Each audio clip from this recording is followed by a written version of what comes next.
Foi uma bênção. Hoje você não acredita. Eu senti o Espírito do Senhor aqui. Tenho certeza que há muitos anjos presentes. E quando olhamos para o mundo e os problemas que enfrentamos, mesmo na igreja, tenho certeza de que os anjos que estão presentes aqui hoje estão muito, muito emocionados com os sermões que foram pregados, a música. E então queremos agradecer a Deus hoje, e eu quero apoiar Jesus nesta hora que tenho. Em primeiro lugar, alguns de nossos velhos amigos têm perguntado onde Beth está, e ela tem estado ocupada cozinhando. Aqui está ela, bem aqui. Você vai se levantar, Beth. Alguns dos nossos antigos colegas de classe, quem quer que você seja, lá está ela. E ela desempenhou um grande papel no belo paisagismo que você vê e nas melhorias por aqui. Ela tinha muitos bons trabalhadores trabalhando com ela. E então estamos casados há 46 anos. Qualquer mulher pode ficar comigo tanto tempo e precisa de uma medalha. Estou fora a maior parte do tempo, e isso dificulta as coisas para ela, mas ela sabe o que estou fazendo e é meu melhor apoio. Eu quero dizer que enquanto eu estava na Itália, prometi a romenos e os segundos eslovacos, eu daria a eles um computador para que pudessem começar a trabalhar na revista, a revista Firm Foundation. Isso custou os $1.500 cada para dar a eles um computador e uma impressora na Alemanha. E se alguém estiver interessado em nos ajudar com isso, gostaríamos de começar com a fundação firme em sua própria língua. Há cerca de 70 mil, algumas das evidências na Romênia. Eu entendo cerca de 10 mil na Tchecoslováquia. E temos a primeira edição polonesa quase pronta para ser lançada. E isso fará o 8º. E se adicionarmos o romeno e a língua tchecoslovaca, teremos 10. Esperamos encontrar um tradutor russo ou ucraniano. Gostaríamos de vê-lo em russo. Agora está em português, está em espanhol, coreano. E o Senhor abençoou ricamente essa revista. Ela está viajando pelo mundo. E uma pequena história interessante que foi contada por alguns que estavam presentes é que eles estavam visitando um homem da Conferência Geral, e eu não acho que Colin tenha contado isso a vocês, mas ele foi e fechou a porta quando eles entraram no escritório, e então ele se ajoelhou e foi para debaixo da mesa e pegou a revista Firm Foundation.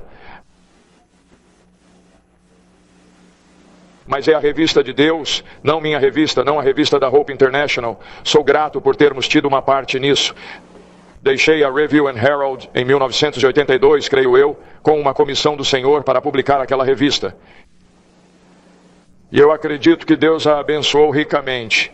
Em junho colocamos 72 mil. E quando somamos todas as outras línguas, o Senhor, tudo o que podemos dizer é louvado seja Deus. Agora, o tópico da minha palestra esta manhã é a purificação do santuário. É o assunto mais incompreendido no Adventismo hoje. Provavelmente você nunca ouviu um sermão sobre a purificação do santuário, porque há uma diferença entre apenas pregar sobre o serviço do santuário, que é muito importante, mas a purificação do santuário é a parte mais importante da mensagem do santuário. Veja, nós provavelmente, por causa de nossa má compreensão da mensagem da purificação do santuário, nós provavelmente essa coisa pode ter sido responsável por atrasar a vinda do Senhor por mais de 100 anos. Decidimos que a purificação do santuário tem algo a ver apenas com um ato judicial de Deus, mas não entendemos que Jesus, no lugar santíssimo, como nosso sumo sacerdote, não pode purificar o lugar santíssimo até que haja pessoas suficientes neste mundo que entendam que Ele tem poder suficiente para nos livrar do pecado. E quando Ele tiver pessoas suficientes que entendam essa mensagem dinâmica da purificação do santuário, que não precisamos mais enviar nossos pecados para o lugar santíssimo, que Deus diz que há um poder de reserva no céu, que Ele está pronto para nos dar, e tem estado pronto para nos dar por mais de 100 anos, que nos manterá longe do pecado, para que não tenhamos que enviar pecados para o lugar santíssimo. E quando Deus tiver pessoas suficientes que pratiquem esse grande entendimento dessa grande mensagem, que não demorará muito para que Jesus jogue seu incensário e a porta da graça se feche, quantos acreditam nisso? Vamos ver sua mão. Essa é uma das mensagens mais dinâmicas que a Igreja Adventista tem. Na verdade, é provavelmente a mensagem mais distinta que temos, porque há outras igrejas que estão pregando o estado dos mortos como nós acreditamos, e também há outras igrejas que estão pregando o sábado como nós acreditamos, mas não há nenhuma igreja na terra que acredite e pregue o santuário como deveríamos pregá-lo. E então hoje eu quero lidar com o santuário, a purificação do santuário, como seu texto hoje, como lhe foi dado, diz que seu caminho é no santuário, pois o caminho de Deus é no santuário. E precisamos dar uma olhada no santuário esta manhã. Antes de haver um santuário na terra, já havia um sistema de sacrifício.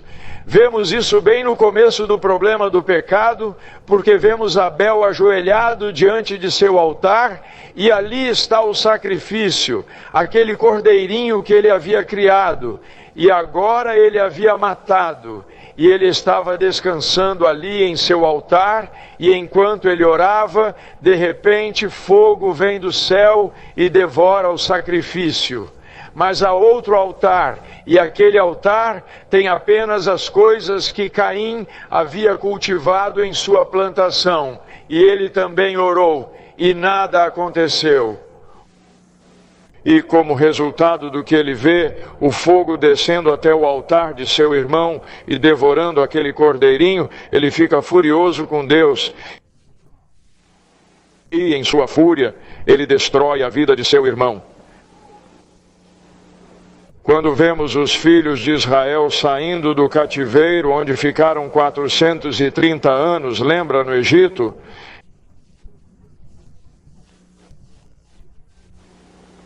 E eles foram tratados como escravos. E quando saíram daquela situação terrível, a primeira coisa que Deus quis ensinar-lhes foi a sua relação com a lei de Deus. E também sua relação com a compreensão do sistema de sacrifício, porque eles o perderam de vista. E assim o sistema sacrificial foi restabelecido, e Arão e seus filhos se tornaram os sacerdotes daquela hora. Agora, tragicamente, amigos, quando olhamos para aquele santuário, todas as manhãs os filhos de Israel, quero dizer, eles começavam a se alinhar diante do tabernáculo. E cada um tinha um cordeirinho. E enquanto esperavam na fila, eles esperavam porque tinham que esperar. E às vezes demorava horas para eles entrarem. E eles amarraram aquele cordeirinho no chifre do altar. O padre entregou-lhes uma faca, e eles pegaram a pequena cabeça daquele pequeno cordeiro inocente, e eles pegaram aquela faca e mataram aquele pequeno cordeiro. E enquanto aquele pequeno cordeiro estava ali de pernas abertas e se debatia por sua vida, e então ele foi colocado no altar. Porque eles confessaram seus pecados ali. E então o sumo sacerdote, quero dizer, o sacerdote que estava oficiando naquele dia, pegava o sangue daquele cordeirinho e o colocava ali no véu entre o Santíssimo e o Santo. Todos aqueles pecados que foram acumulados lá dia a dia até o dia da expiação. Você se lembra do 10º dia, o 7º mês? Encontramos ali o dia da expiação. Agora a expiação, meus amigos, significa que foi colocada ali para uma coisa, e isso é dar aos filhos de Israel, trazê-los para um com Deus mais uma vez. Todos aqueles pecados se acumularam ali no lugar santíssimo durante um ano inteiro. Agora observe a preparação que essas pessoas estavam fazendo. Quero dizer, o acampamento foi varrido, roupas foram lavadas, tudo. E as pessoas vasculharam suas vidas por um ano inteiro para ter certeza absoluta de que não tinham esquecido algum pecado. Por quê? Porque, amigos, se eles chegassem ao dia da expiação e algo não tivesse sido corrigido, quero dizer, eles eram expulsos do acampamento.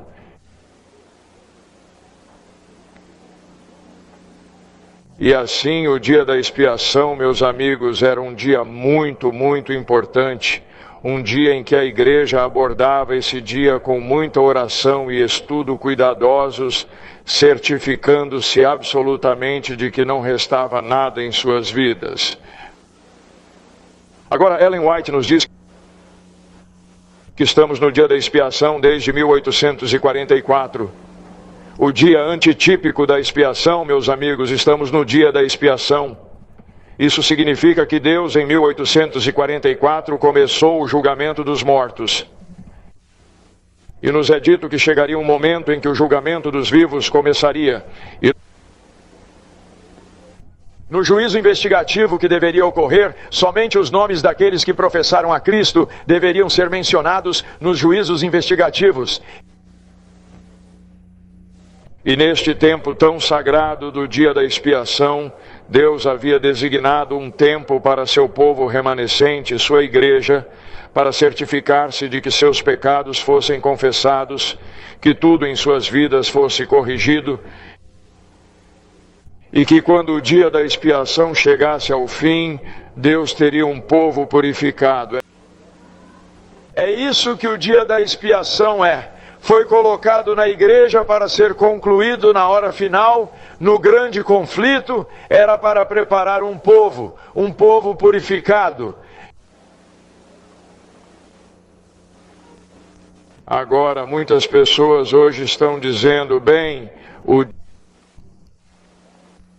dia em que a expiação foi completa na cruz, como você se lembra que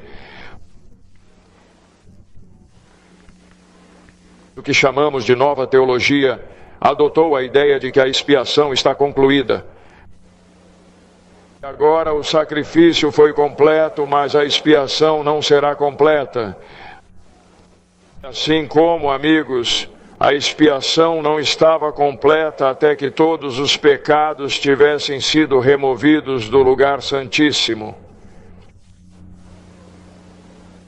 E os pecados do lugar santíssimo não podiam ser removidos até que a preparação fosse feita. Você está entendendo? E amigos, nós temos colocado os nossos pecados no lugar santíssimo durante toda a nossa vida.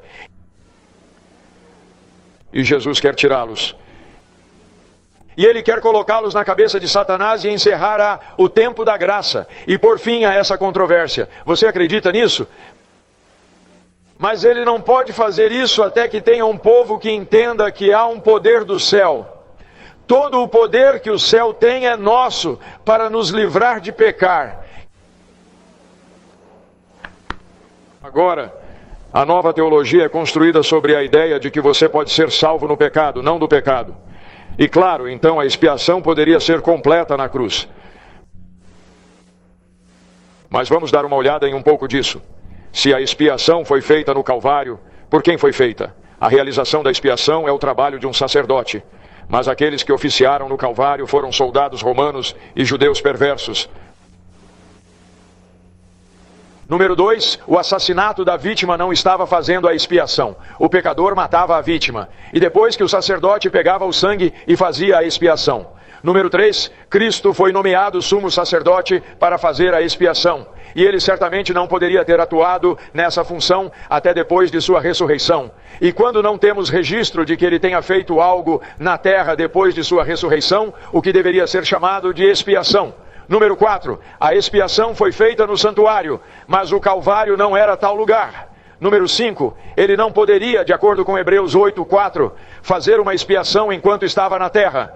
Se ele estivesse na terra, ele não deveria ser um sacerdote. O levítico era o sacerdócio terreno, o divino era o celestial. Número 6, portanto, ele não começou a obra de fazer uma expiação, qualquer que seja a natureza dessa obra, até depois de sua ascensão, e quando seu próprio sangue, ele entrou no santuário celestial por nós. Louvado seja Deus!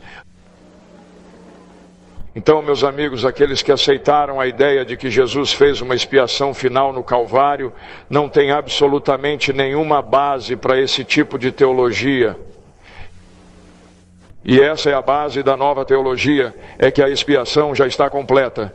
E Jesus fez tudo. Você não precisa fazer nada. Na verdade, um dos nossos principais teólogos disse que tudo o que você precisa fazer é sentar-se no outro assento e ele o conduzirá ao reino, Jesus. Que é uma abominação. Há algo que devemos fazer. Agora vejamos algumas citações do Espírito de profecia. Em Pedro, Atos e Provérbios, o sangue de Cristo, embora fosse para libertar o pecador arrependido da condenação da lei, não era para cancelar o pecado. Ele permaneceria registrado no santuário até a expiação final. Assim, no tipo, o sangue da oferta pelo pecado removia o pecado do penitente, mas ele permanecia no santuário até o dia da expiação. E novamente na página 358 de Patriarcas e Profetas, como na expiação final, os pecados dos verdadeiramente penitentes devem ser apagados dos registros do céu, não mais para serem lembrados ou virem à mente. Então no tipo, eles nasceram no deserto, para sempre separados da congregação. Bem, não tenho tempo esta manhã para abordar Levítico 16, Levítico 23, Daniel 8, 14 e outros e como eles se relacionam. Mas eu quero lhe dizer isto, que a mensagem do terceiro anjo e a mensagem do santuário, a mensagem da purificação do santuário, você não pode separá-las. Elas pertencem uma à outra. Quando vocês entendem a grande dinâmica das mensagens dos três anjos, amigos, então a purificação do santuário se torna uma parte muito vital das mensagens dos três anjos. Agora, o que precisamos entender é que quando pecamos, contaminamos o santuário.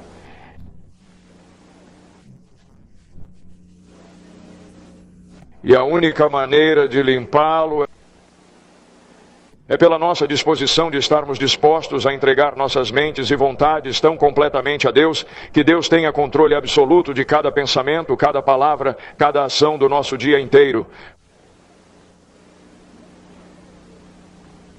Quando chegamos à compreensão de que nossos pecados realmente contaminam o santuário, assim como fizeram nos dias de Israel, veja bem, uma das tragédias da igreja antiga foi que ela se envolveu no ritualismo de matar cordeiros. Eles disseram, bem, eu fiz isso ontem, eu já fiz isso 1000 vezes. Eles simplesmente matam outro cordeiro. Eles não entendiam a hediondez do pecado. E uma das tragédias do adventismo hoje é que não entendemos a terribilidade do pecado. E o que ele realmente fez foi tirar a vida do Deus que pôde criar o mundo. De um Deus que pôde fazer um homem e uma mulher. De um Deus que amou tanto que estava disposto a descer e tomar o seu lugar e o meu lugar.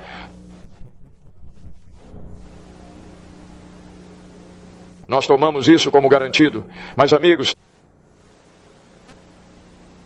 temos que entender o preço que Deus pagou pelos nossos pecados.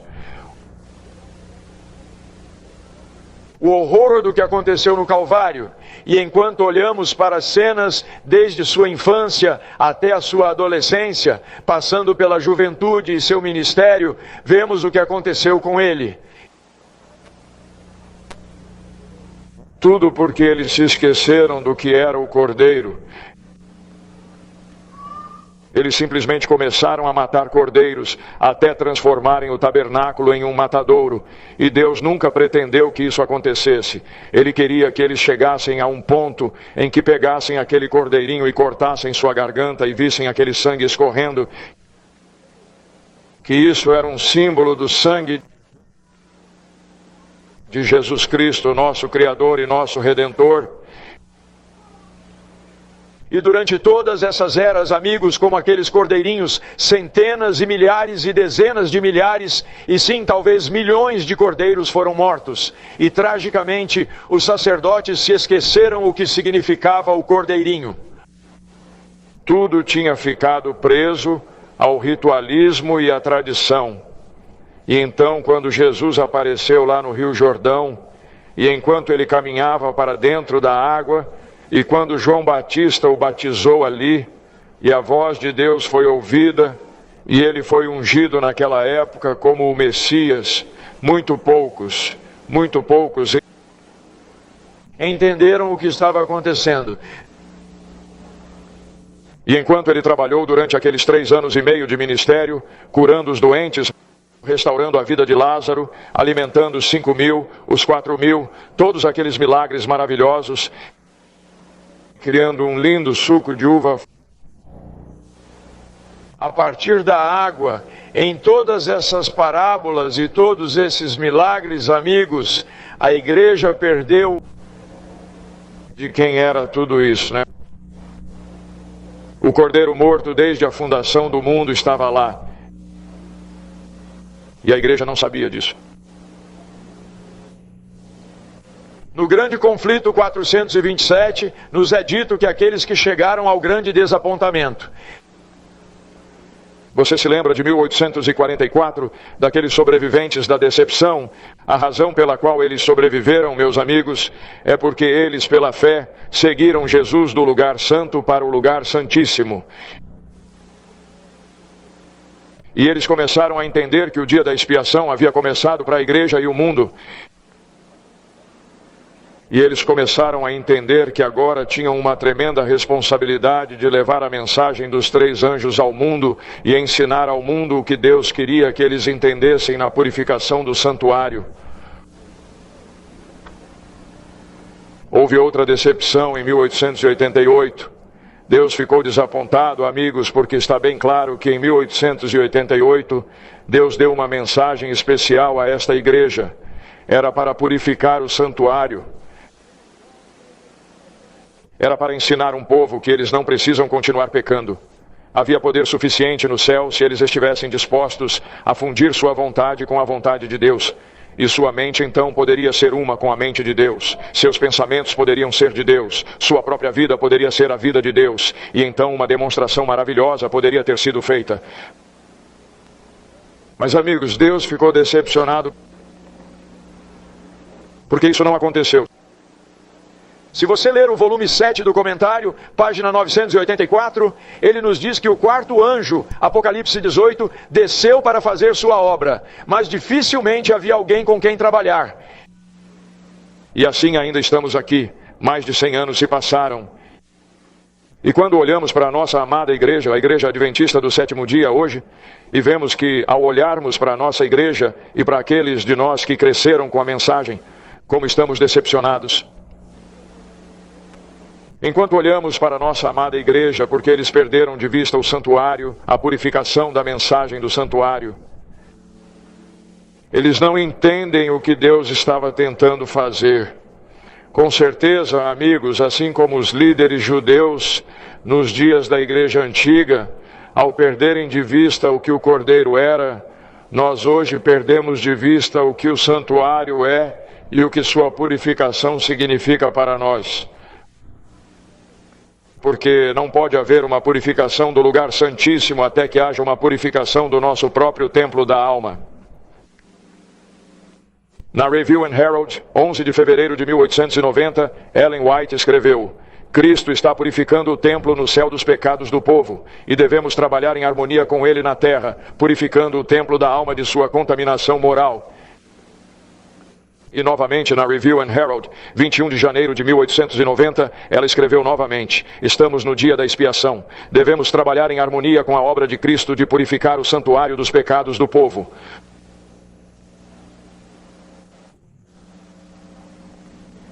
No comentário bíblico, volume 7, página 931, lemos: o tabernáculo judaico era um tipo da igreja cristã.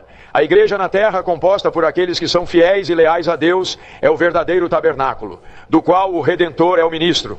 Deus, não o homem, armou este tabernáculo em uma plataforma alta e elevada. Este tabernáculo é o corpo de Cristo, e do norte, sul, leste e oeste, ele reúne aqueles que ajudarão a compô-lo. Um tabernáculo sagrado é construído por aqueles que recebem Cristo como seu Salvador pessoal. Cristo é o ministro do verdadeiro tabernáculo, o sumo sacerdote de todos os que creem nele como seu Salvador pessoal. Amigos, ele é seu sumo sacerdote hoje. Você está seguindo-o em sua obra no lugar santíssimo agora mesmo? Lembre-se de que aqueles que sobreviveram à grande decepção em 1844, sobreviveram àquela decepção porque eles foram capazes pela fé de ver o que Jesus estava fazendo no lugar santíssimo, que ele havia se movido do compartimento santo para o lugar santíssimo. E amigos, nossa única esperança de sobrevivência agora é, pela fé, contemplar nosso sumo sacerdote.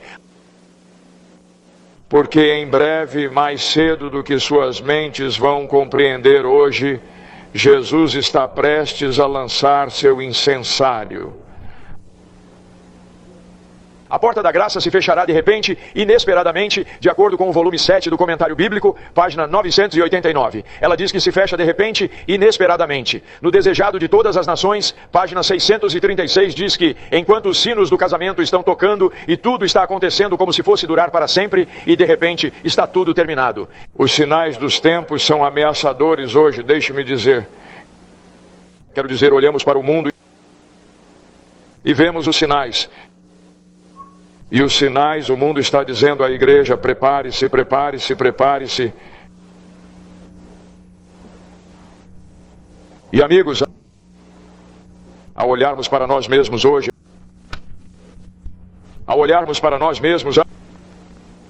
há tanta coisa para preparar. Há tanta coisa em Ron Spear que precisa ficar pronta. Há tanta coisa em todos nós que precisa ficar pronta, porque temos que chegar a uma posição, amigos, temos que tirar o pecado de nossas vidas. Eu não posso fazer isso, você não pode fazer isso, mas você tem que acreditar que Deus fará isso. O que você diz? Mas temos que estar dispostos a deixá-lo fazer isso. E ao passar sobre o solo que o homem deve percorrer, nosso Senhor preparou o caminho para nós vencermos. Não é sua vontade que sejamos colocados em desvantagem no conflito com Satanás. Ele não nos intimidaria e desencorajaria pelos ataques da serpente. Tenha bom ânimo, ele diz. Eu venci o mundo. Isso está no Desejado de Todas as Nações, páginas 122 e 123. E em Nossa Alta Vocação, página 278. Quando Cristo vier, nossos corpos vis serão transformados e feitos como seu corpo glorioso. Mas o caráter vil não será santificado então. A transformação do caráter deve ocorrer antes de sua vinda. Nossas naturezas devem ser puras e santas. Devemos ter a mente de Cristo para que Ele possa contemplar com prazer sua imagem refletida em nossas almas. Louvado seja Deus! E esta declaração de Atos dos Apóstolos 531. Ninguém precisa deixar de atingir em sua esfera a perfeição do caráter cristão. Pelo sacrifício de Cristo foi feita a provisão para que o crente receba todas as coisas que pertencem à vida e à piedade. Deus nos chama para atingir o padrão de perfeição e coloca diante de nós o exemplo do caráter de Cristo. Em sua humanidade, aperfeiçoada por uma vida de resistência constante ao mal, o Salvador mostrou que por meio da cooperação com a divindade, os seres humanos podem, nesta vida, atingir a perfeição de caráter. Esta é a garantia de Deus para nós, de que também podemos obter vitória completa. Agora, amigos, isso é algo que nos envolve tanto em viver, tão envolvidos com nossa profissão, tão envolvidos com educação, tão envolvidos com a vida, tão envolvidos em criar filhos. Amigos, estamos perdendo a grande mensagem que para esta hora, a purificação dos santos, a purificação de nossas almas de todo o pecado, para que a chuva serôdia possa cair, para que o Espírito Santo possa nos controlar. E amigos, quando isso acontecer, deixe-me dizer a vocês, nós abalaremos o mundo. Nós vamos abalar o mundo. Eu penso nesta declaração. O Desejado de Todas as Nações, página 668, diz: se consentirmos, ele se identificará tanto com nossos pensamentos e objetivos, misturará tanto nosso coração e mente na conformidade com sua vontade, que ao obedecê-lo, apenas executaremos nosso próprio impulso. A vontade refinada e santificada encontrará seu maior deleite em fazer seu serviço. Quando conhecemos a Deus, como é nosso privilégio conhecê-lo, nossa vida será uma vida de obediência contínua. Por meio da apreciação do caráter de Cristo, por meio da comunhão com Deus, o pecado se tornará odioso para nós. Agora alguns dizem, bem, você não sabe a batalha que tenho que lutar. Eu realmente sei a batalha que tenho que lutar? E você pode ter uma batalha maior do que eu. Eu não acho, mas talvez. porque eu tenho que lutar uma batalha todos os dias. É uma guerra, amigos, estamos em guerra. Estamos em guerra com o diabo. E quando chegamos ao fim da grande controvérsia, esse grande enganador, meus amigos, desceu até o povo fiel, leal e obediente com grande ira, porque ele só sabe que lhe resta pouco tempo. Ele não está preocupado com você se você for laodiceano. Mas se você está vivendo a verdade de Deus, e você está buscando diariamente na palavra de Deus e no espírito de profecia, e você está trazendo sua vida em harmonia com isso, amigos, você tem a atenção dele, e ele colocará 10.000 demônios ao seu redor, para desencorajá-lo, para persegui-lo de todas as maneiras possíveis. Se você não acredita nisso, faça algumas viagens comigo, e você se tornará um crente. Porque deixa eu te contar, ele está acampando na minha trilha dia e noite. Mas eu determinei pela graça de Deus e seu poder, mesmo sendo um pecador, eu quero o poder de Deus, eu quero parar de pecar. Quero ter controle total sobre minha disposição, sobre minha impaciência. Esse é meu maior problema. Quero tudo feito ontem. Acredito que no meu ministério aprendi a ter muita paciência. Acho que minha equipe provavelmente aprendeu a ter muita paciência comigo também. Mas amigos, a hora é tardia. Jesus está vindo agora. A purificação do santuário está prestes a ser concluída. A expiação final está prestes a ser feita. Jesus está prestes a jogar fora aquele incensário. A graça será encerrada. E temos o privilégio de ser a última geração que verá tudo isso.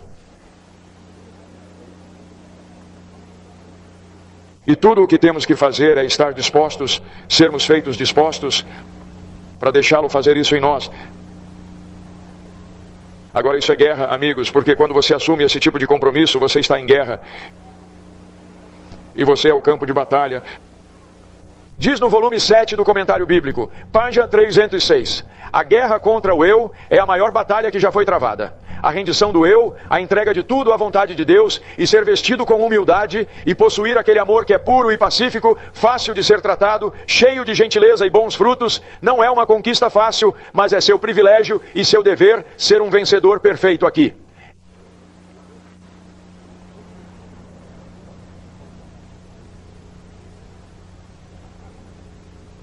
Esse é o padrão de retidão. Esse é o padrão que Deus pode aceitar. Veja, um pecado tirou Adão e Eva do jardim do Éden, e um pecado não confessado e não processado impedirá qualquer um de nós de retornar. Temos que superar nossas disposições. Temos que superar nossos temperamentos ruins. Temos que superar nossa impaciência. E amigos, quando vocês estiverem dispostos a entregar sua mente e vontade a Deus tão completamente, amigos, então vocês poderão viver a vida dele pelo seu poder.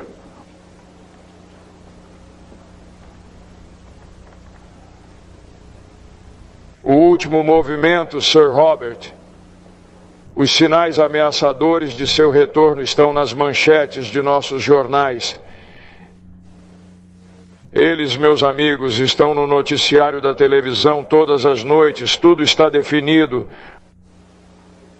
A única coisa que falta é um número suficiente de pessoas fiéis, leais e obedientes a Deus dentro do adventismo para fazer a demonstração final. É isso que ele estava esperando. Ele estava pronto em 1888 para fazer a demonstração, mas as pessoas não entenderam o que a purificação do santuário significava. E a liderança afastou a igreja daquela grande mensagem em 1888. Mas, amigos, não haverá um afastamento novamente. E é por isso que estamos nos reunindo aqui. Por causa da hora importante que enfrentamos. E podemos fazer algo a respeito. Nós, nesta sala, podemos começar um reavivamento e uma reforma que abalarão esta igreja até os seus alicerces. E não quero dizer falando mal dos irmãos ou falando mal da organização. Isso não vai fazer nada por nós, amigos. Ninguém vai para o céu com tudo isso em mente. Temos que dizer quão grande Deus é. Oh, como eu o amo. Ah, quando vocês começam a entender, sem Ele, sem Jesus, amigos, estamos perdidos. Eternamente perdidos. Mas com Ele, meus amigos, dia após dia em nossas vidas, somos eternamente salvos. A hora está se aproximando rapidamente em que a graça será encerrada. As 7 últimas pragas cairão. O dia da expiação terá sido completado. E o joio e o trigo terão sido separados. O selo do Deus vivo será colocado sobre os fiéis, obedientes e leais a Deus. Você é parte disso?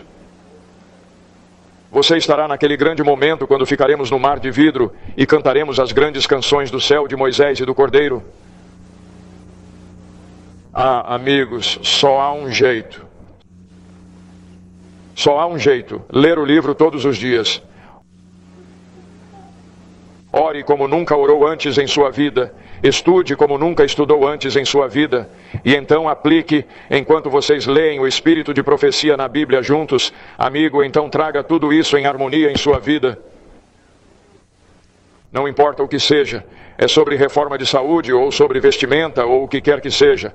Coloque-se em harmonia com tudo o que Deus nos disse para fazer.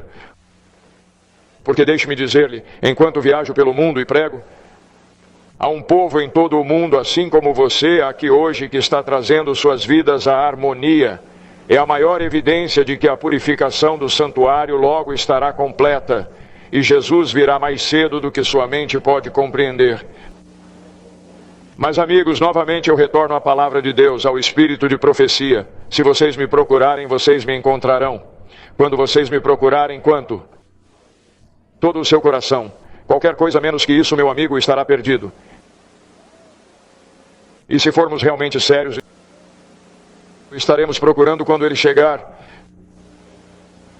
Quantos comigo ficarão de pé e dirão: vou dar a Deus 1 hora todos os dias neste livro e no espírito de profecia? Vou começar a orar como nunca orei antes. Vou colocar minha vida em harmonia com tudo o que Deus disse. Sem reservas, meus amigos, sem transigências. Deus não pode aceitar transigências. As transigências levaram esta igreja a uma apostasia que provavelmente nunca foi igualada na história em nenhum outro lugar. Por causa da transigência. Mas se formos sinceros, amigos, este é o livro. O espírito de profecia e a Bíblia, nosso Deus. Deus colocou o espírito de profecia conosco, meus amigos, para que não fizéssemos o que a igreja antiga fez. E Ellen White escreveu no volume 1, 129, nós fizemos pior do que eles. Por quê? Porque não lemos, não estudamos, não harmonizamos nossas vidas com ele. E portanto a igreja provavelmente está na pior apostasia que já existiu. Estamos na apostasia ômega. É isso, este é o fim dos tempos, amigos. A apostasia ômega, ela disse, viria e seria de uma natureza surpreendente. É surpreendente. Porque nosso povo não sabe do que se trata a purificação do santuário. Eles não sabem o que as 3 mensagens angélicas significam. Isso é assustador. Que Deus nos ajude.